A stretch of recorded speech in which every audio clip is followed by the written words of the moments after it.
Hi friends, welcome to our channel. Srimad Bhagavatam ప్రథమ స్కందం ప్రకారం శ్రీ మహావిష్ణువు లోక కళ్యాణం కోసం ధరించిన ముఖ్యమైన 21 లీలావతారాలు అవి ఏంటో ఇప్పుడు చూద్దాం. మొదటిది సనక సనందనాథులు, సనక, సనందన, సనాతన బ్రహ్మమానస పుత్రులు.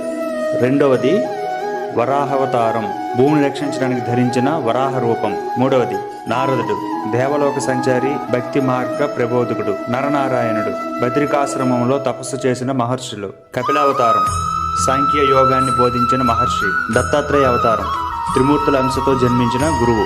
యజ్ఞపురుషుడు, యజ్ఞావతారం. వృషభావతారం, జైన తీర్థకురులలో మొదటివారైన ఋషభదేవుడు. ఋతు చక్రవర్తి, భూమిని సస్యశ్యామలం చేసిన చక్రవర్తి. మత్స్యావతారం, ప్రళయకాలంలో వేదాలను రక్షించిన చేప రూపం. కూర్మావతారం, క్షీరసాగర మదనంలో మందిర పర్వతాన్ని మోసిన తాబేలు రూపం. ధన్వంతరి, ఆయుర్వేద మూల పురుషుడు. మోహిని, అమృతాన్ని పంపిణీ చేయడానికి ధరించిన జగన్మోహిని రూపం. నరసింహావతారం, హిరణ్యకశిపుని సంహరించిన ఉగ్ర రూపం. వామనావతారం, బలిచక్రవర్తి గర్వాన్ని అణిచిన రూపం. పరశురాముడు, దృష్టి క్షత్రియ సంహారం చేసిన భార్గవరాముడు. రామావతారం, ధర్మ సంస్థాపన చేసిన అయోధ్య రాముడు. బలరాముడు, కృష్ణుడి సోదరుడు. హలదారి, కృష్ణావతారం, భగవద్గీత బోధించిన పూర్ణావతారం. కల్కి అవతారం, కలియుగాంతంలో అధర్మాన్ని నశింపజేసే భవిష్యత్తు అవతారం.